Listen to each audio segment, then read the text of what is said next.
एक बार की बात है। एक राजा था। उस राजा को एक रात सपना आता है।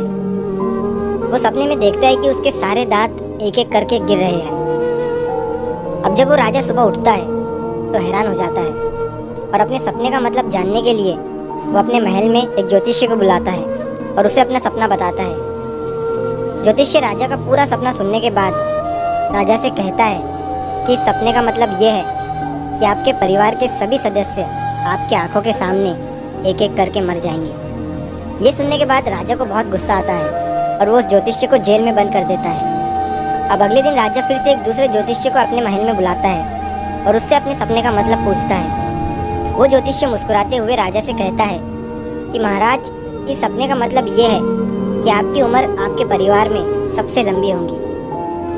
राजा ज्योतिषी का ये जवाब सुनकर खुश हो जाता है और उस ज्योतिषी को बहुत सारे सोने के सिक्के इनाम में दे देता है।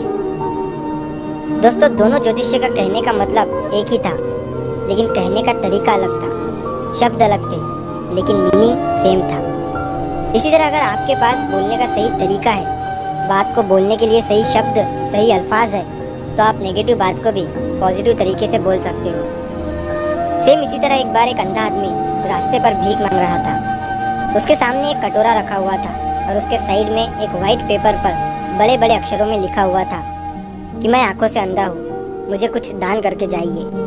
शाम तक उसके कटोरे में सिर्फ कुछ ही सिक्के लोग डाला करते थे। एक बार एक आदमी ने उस अंधे को नोटिस किया। वो आदमी उस अंधे के पास जाता है और उससे कहता है कि क्या मैं आपके इस पेपर पर कुछ दूसरी लाइन लिख सकता हूँ।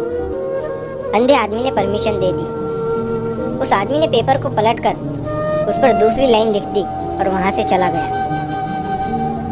ये सब होने के बाद अब हर कोई उस अंधे आदमी के कटोरे में पैसे डालने लगा और शाम तक उसके पास इतने पैसे जमा हो गए जो उसके पास एक हफ्ते में हुआ करते थे। जब शाम को वही आदमी उस अंधे के पास आया तो अंधे ने उस आदमी से पूछा कि तुमने इस पर ऐसा क्या लिखा है जो मुझे लोगों ने इतना सारा दान कर दिया। आदमी ने मुस्कुराते हुए उससे कहा कि पहले इस पर लिखा हुआ था कि मैं आंखों से अंधा हूँ, मुझे कुछ दान करके जाइए।